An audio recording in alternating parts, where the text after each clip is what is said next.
A mais sangrenta das artes, parte 5, o último capítulo. A nova matilha. Finalmente chegamos ao último capítulo da série que abalou as estruturas dos relatos de lobisomem que você encontra por aí. Deixe agora seu like nesse vídeo e comenta pra mim, por favor. Se inscreve aqui no canal e ativa as notificações. Vamos lá? A cena estava feia. Eu estava caído no chão, semi-morto, arranhado, quebrado e derrotado. Se a fera quisesse, bastava esticar seu braço e me alcançar para me matar de vez. Além de mim e do lobo, no galpão estavam minha filha, Rômulo, Remo e mais um capanga. Rômulo estava em pé diante da minha filha. Estava com a garra erguida, pronto para dilacerar o pescoço da minha menina. Ele gritou palavrões e em seguida disse: "Eu sou um alfa. Sou líder da matilha. Espera um pouco, Polônio, não morre ainda. Eu mudei de ideia, vou torturar e matar sua filhinha, mas quero que você assista a tudo antes de ir, para saber que fracassou e para levar para o inferno o pior de todos os sentimentos. Veja." Meu corpo todo doía, o excesso de cristais que eu havia tomado não tinham me ajudado a derrotar o Rômulo. Tentei trazer minhas forças de algum lugar, mas não consegui. Exatamente um segundo antes de Rômulo acertar a minha filha, ouvimos uivos. Eram uivos humanos, uivos femininos. Rômulo gritou: "São as cadelas, as malditas cadelas." Segundos depois, várias mulheres invadiram o galpão. Karine as liderava, junto de outras que eu reconheci serem ex-funcionárias de Rômulo que estavam presentes no dia do workshop. Todas lindas, selvagens e sob efeito dos cristais. Eram menos de 10 garotas, mas mesmo assim fariam a diferença. Estavam em maioria e ainda assim que chegaram, saltaram sobre Rômulo, Remo e o outro capanga. Duas vieram na minha direção. A confusão foi generalizada, eu não consegui acompanhar com o olhar, mas juro que eu tentei. A morte estava chegando para mim e eu não tinha mais forças para prestar atenção, logo eu desmaiaria e tudo acabaria. As moças que vieram em minha direção passaram por mim e subiram na fera. Eu não entendi o que elas iam fazer. Naquele instante apenas torci para que a minha filha escapasse. O capanga e uma das mulheres se engalfinharam em uma luta selvagem. Entre socos, mordidas e arranhões, os dois caíram no chão.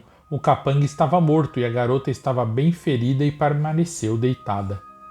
Remo matou com facilidade duas garotas. Eu ouvi um grito acima de mim. Eu me virei com dificuldade e vi a fera estilhaçando uma das moças que havia subido nela. A outra moça permanecia lutando com o animal montada em cima do pescoço da fera. De repente alguém me puxou e começou a me arrastar.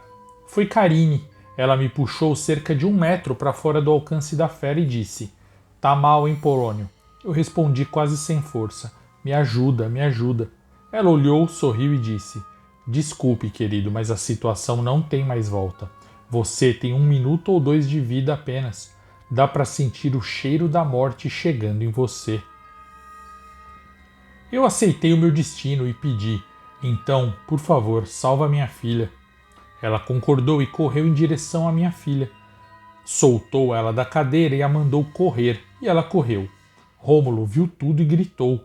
Ele estava com duas mulheres em cima dele, o agredindo. Remo viu a moça que estava no chão ferida. Foi até ela e deu vários pisões na cabeça dela até esmigalhar. Então Karine, após soltar a minha filha, foi até ele e gritou: "Remo, você matou a Lavínia, você matou a minha irmã." Remo pulou em direção a Karine e os dois começaram a lutar. Ouvi um uivo terrível em cima de mim. A moça que estava sobre a fera havia pego uma faca enorme, bem afiada, dessas de caçador ou de pesca, não sei, brilhante como prata, e tinha passado no pescoço do lobisomem. O animal foi degolado. Com o peso da queda, o lobo quebrou a corrente que prendia seu outro braço e desabou no chão. Se eu ainda estivesse embaixo, teria sido esmagado. Uma poça de sangue brotou debaixo da criatura. Essa moça que matou a fera saltou sobre mim, pulou sobre Rômulo, que gritou: "Você matou meu maior tesouro, agora você vai morrer." Então Rômulo pegou essa moça pelo pescoço. Enquanto isso, eu vi com um prazer enorme Carine vingando a sua irmã e o meu amigo Jamil. Com muita violência, a moça da tatuagem de lobo, Carine, destruiu Remo. Ela arrancou seu rosto com as garras e alimentou-se da carne do seu pescoço. Ainda vivo, Remo gemia e implorava para ela matar ele logo, mas Carine demorou. Ela não teve piedade. Carine então se ergueu, urrou e pulou sobre Rômulo, que era o único que restava. Rômulo estava tentando quebrar o pescoço da garota que o atacou. O coach soltou a moça, que pegou uma faca, a mesma faca que ela usou para matar a fera, e enfiou com força embaixo do braço de Rômulo, perto de sua axila. O coach gritou de dor. Carine pulou e mordeu o ombro de Rômulo, e eu pensei: eu vou morrer, mas esse desgraçado vai antes de mim. Lê do engano, Rômulo pegou Carine pelo cabelo e a jogou com força no chão. Em seguida pisou em seu pescoço bem forte, quebrando-o. A outra moça deu uns passos para trás, assustada, mas o coach pulou sobre ela e com muitas mordidas comeu o coração dela pelas costas. Enquanto ele fazia isso, eu me virei e olhei para a fera morta. A piscina de sangue que saía do ser estava quase chegando a mim. Eu me lembrei de Rômulo falando. As unhas, os fluidos, todas as células daquele ser. E eu pensei, por que não? Eu não tinha mais nada a perder. Com um último esforço, eu rolei sobre o sangue da besta e, como no filme Sem Limites, eu bebi. Eu lambi o sangue do lobisomem morto. Das duas, uma. Ou não teria efeito nenhum, ou o efeito seria muito maior que o do cristal, que eram minúsculos pedaços de unha processados. Assim que o sangue desceu pela minha garganta queimando, meu corpo foi se renovando na hora. Olha, não é possível descrever e não é possível fazer quem não estava lá acreditar. Mas imediatamente a minha dor passou, meu sangramento parou, meus músculos se fortificaram. Eu não me tornei um lobisomem, mas eu estava muito, muito acima de quem tomava o cristal. Se ao tomar o cristal você chegava na metade do caminho da transformação, beber o sangue me deixou 3/4 do caminho. Eu me ergui forte, meu cérebro estava completamente iluminado e meus sentidos estavam afiados. Havia mais pelos no meu corpo e minhas unhas eram afiadas e longas. Eram garras. Rômulo se ergueu e olhou para mim. Ele estava completamente sujo de sangue.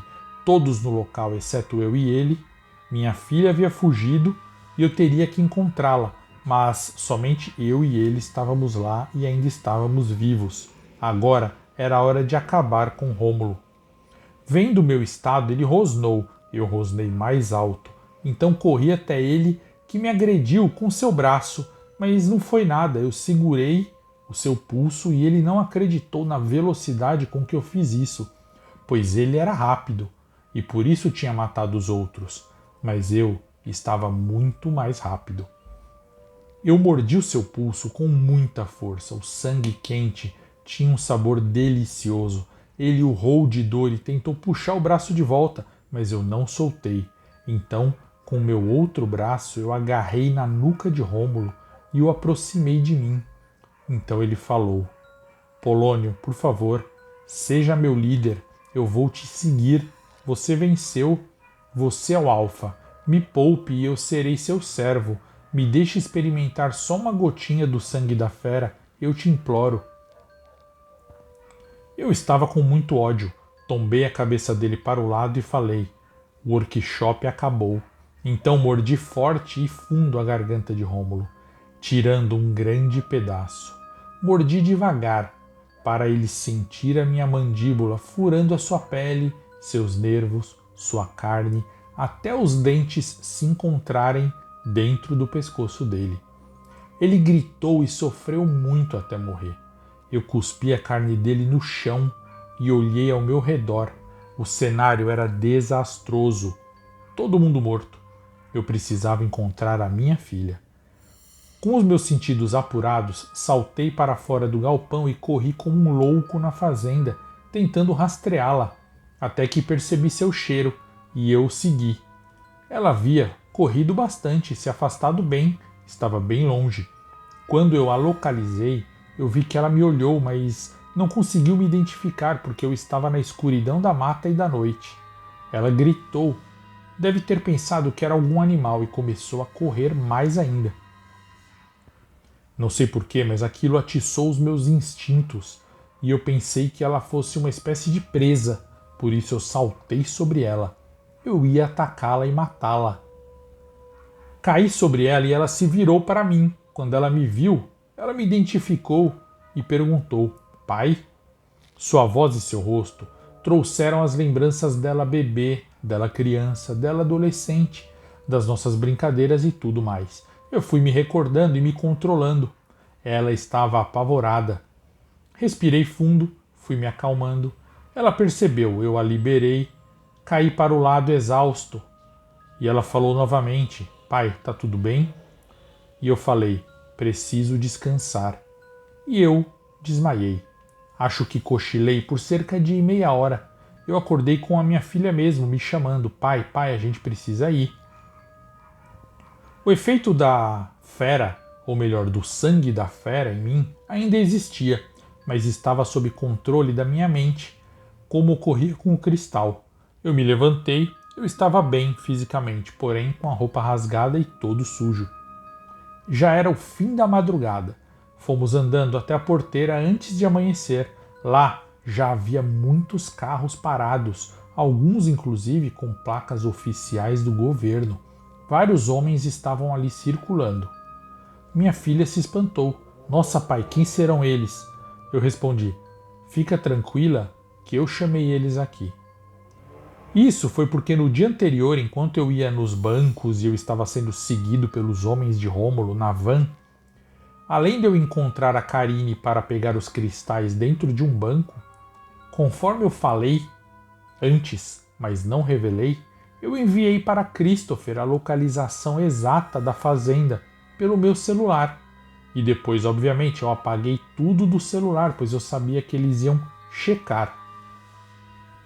Por falar em Christopher, ele estava lá, recomposto, em seu carrão. Assim que ele me viu, veio me cumprimentar de maneira bem sinistra. Olá, Polônio. Não tenho como lhe agradecer. Eu fico feliz que você esteja bem. E eu perguntei: O que vocês vão fazer aqui? Ele respondeu: Nós vamos limpar tudo e depois destruir. Não haverá mais resquício de nada da operação do Rômulo. Cobriremos todas as pistas e documentos. Contataremos os clientes e ex-clientes avisando que o esquema acabou e exigindo silêncio, talvez até ameaçando. Pegaremos alguns cristais para examinar e entender melhor. Já faz muito tempo que estamos tentando desenvolver uma cura para essa doença terrível, essa doença nojenta. Lamento que até que você tenha passado por isso. E aí eu perguntei para Christopher: E o que será de mim?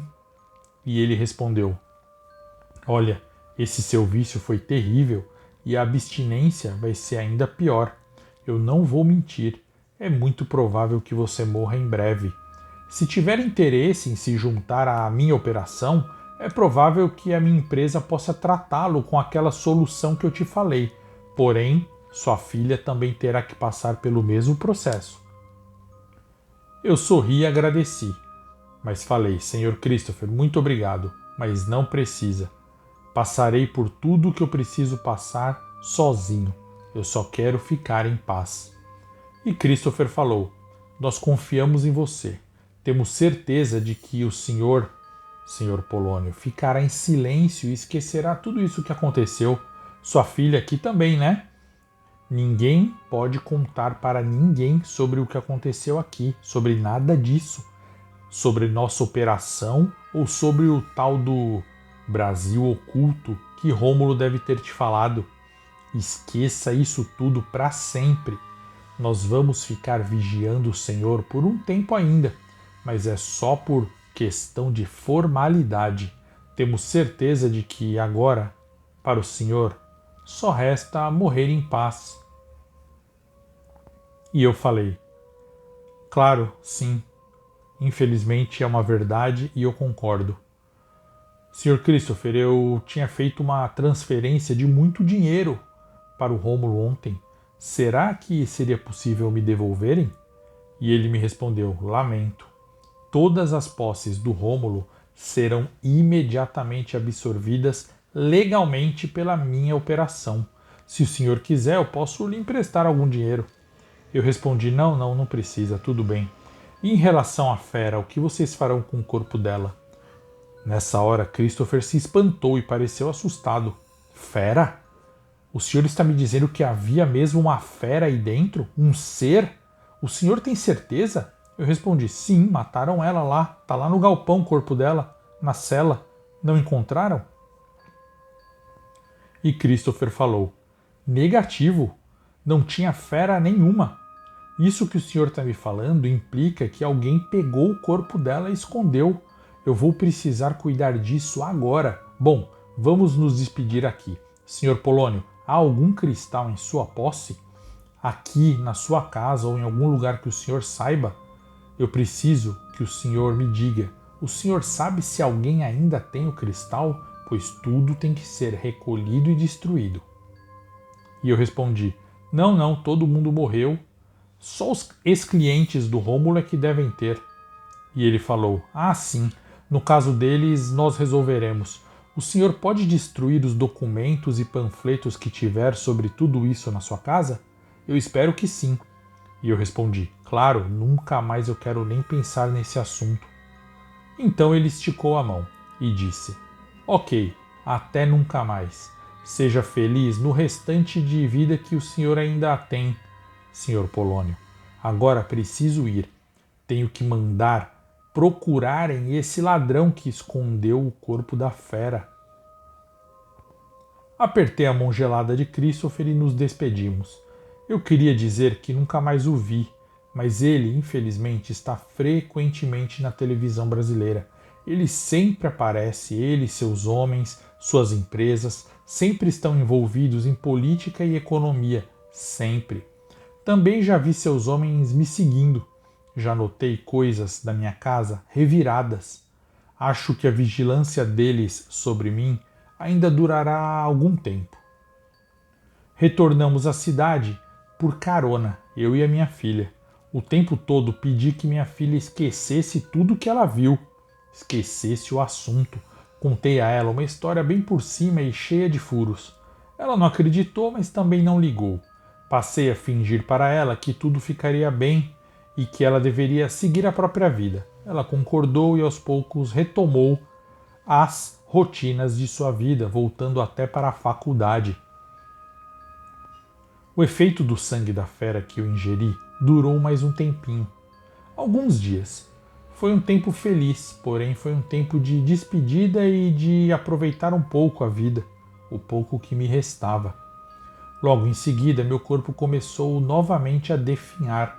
Voltei a ter problemas de pressão em todos os órgãos.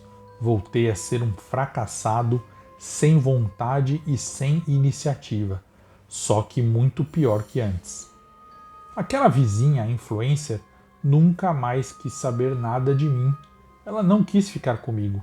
Ela começou a namorar uma pessoa que, segundo ela, participa de um tal de TikTok, o que quer que isso seja. Finalmente, eu pedi a minha aposentadoria. Algumas empresas ainda me contratam para pequenos projetos e eu até entrego, mas tudo bem superficial e leve. Eles me pagam pouco e eu assim vou sobrevivendo, com um custo de vida bem baixo mesmo. Isso naquela época. O meu dinheiro em breve acabaria, mas eu não estava ligando. Eu estava derrotado, sem vontade, sem saúde, sem desejo, sem libido, sem coragem. Talvez, se eu tivesse morrido naquele galpão, teria sido mais nobre e menos deprimente. Até uma noite, quando eu retornei da padaria onde eu costumava jantar. Naquela noite eu jantei um pedaço bem oleoso de pizza envelhecida, com um copo sujo de café com leite muito adoçado para o meu gosto. Enquanto eu voltava para casa a pé, andando devagar, pois não conseguia mais andar muito rápido, eu notei que estava muito tarde, mais tarde do que geralmente eu ia para casa. Já era quase 11h30 da noite. A lua cheia brilhava linda no céu e eu olhava pensando que um dia eu quase tinha sido amante dessa lua maravilhosa. Entrei no meu apartamento e antes de acender a luz notei duas pequenas e brilhantes bolinhas iluminadas. Eram olhos, olhos como pequenas chamas amareladas na escuridão. Brilhavam muito. Alguém ou algo tinha invadido meu apartamento.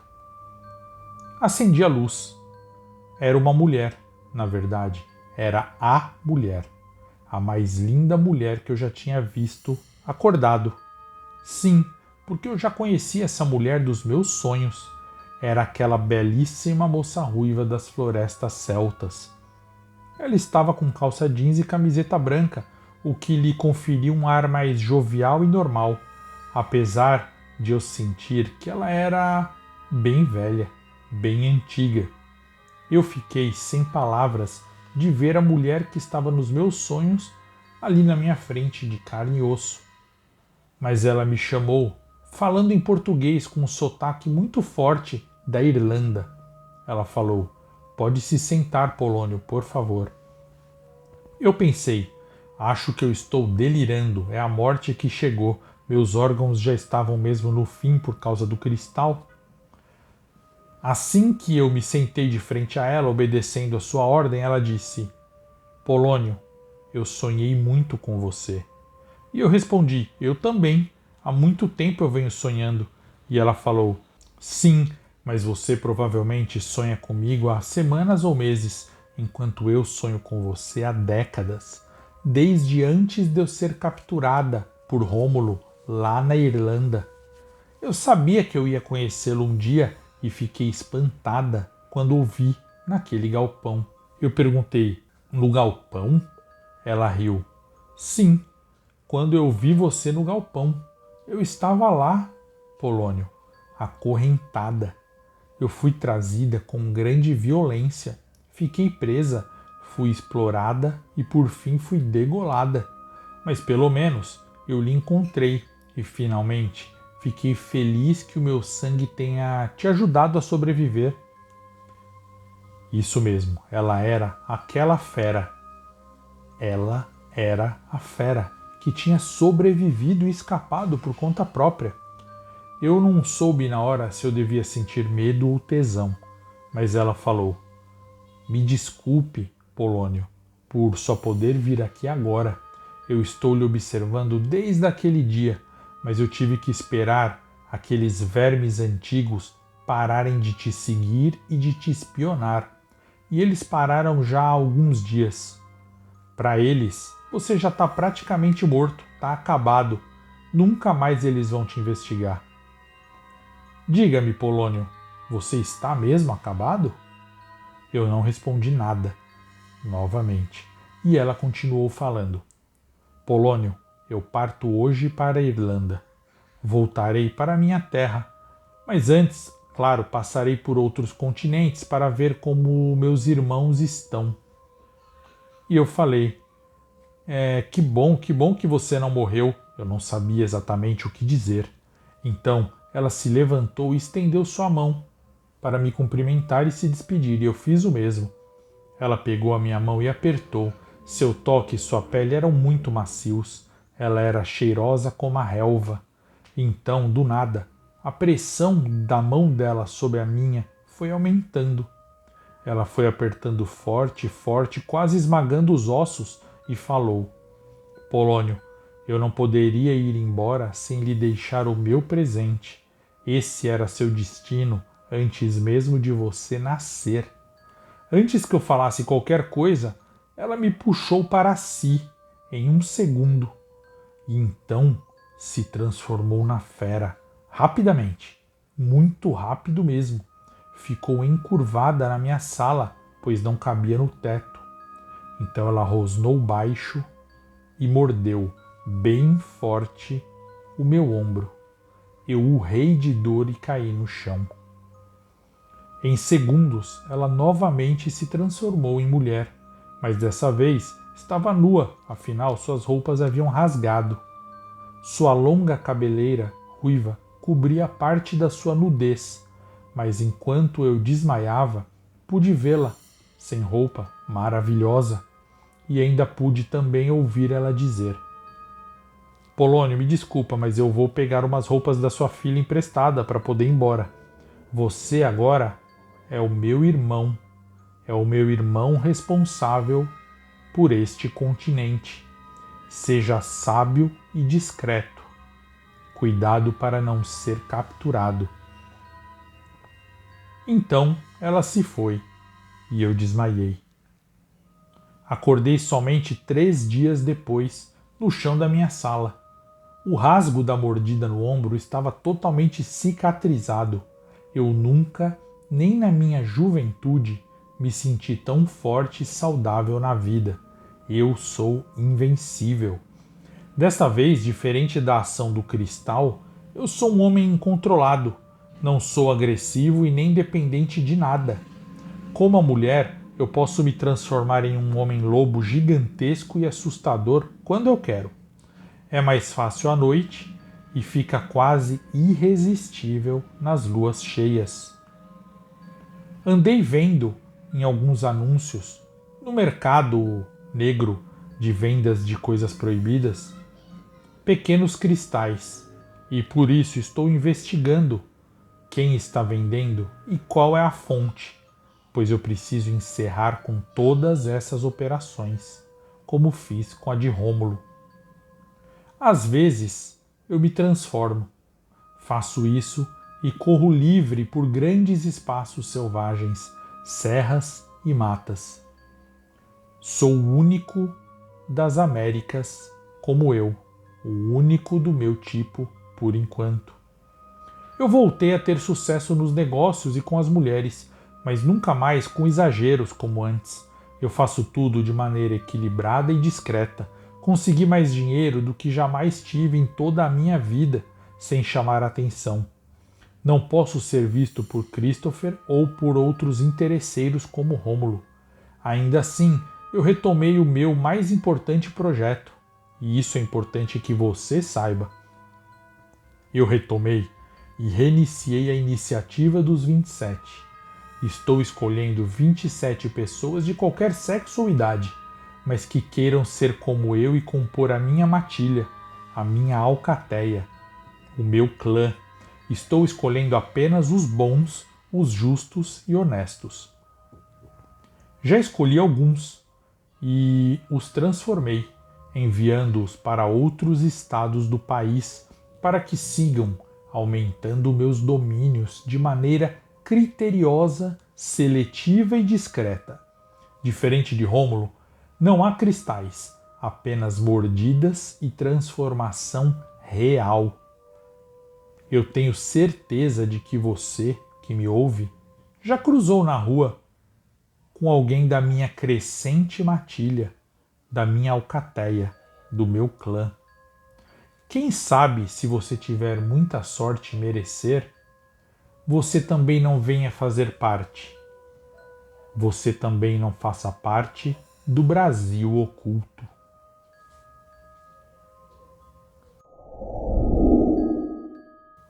E esse foi o fim definitivo da playlist A Mais Sangrenta das Artes. Espero que você tenha gostado, porque eu gostei muito. Muito obrigado pela sua audiência.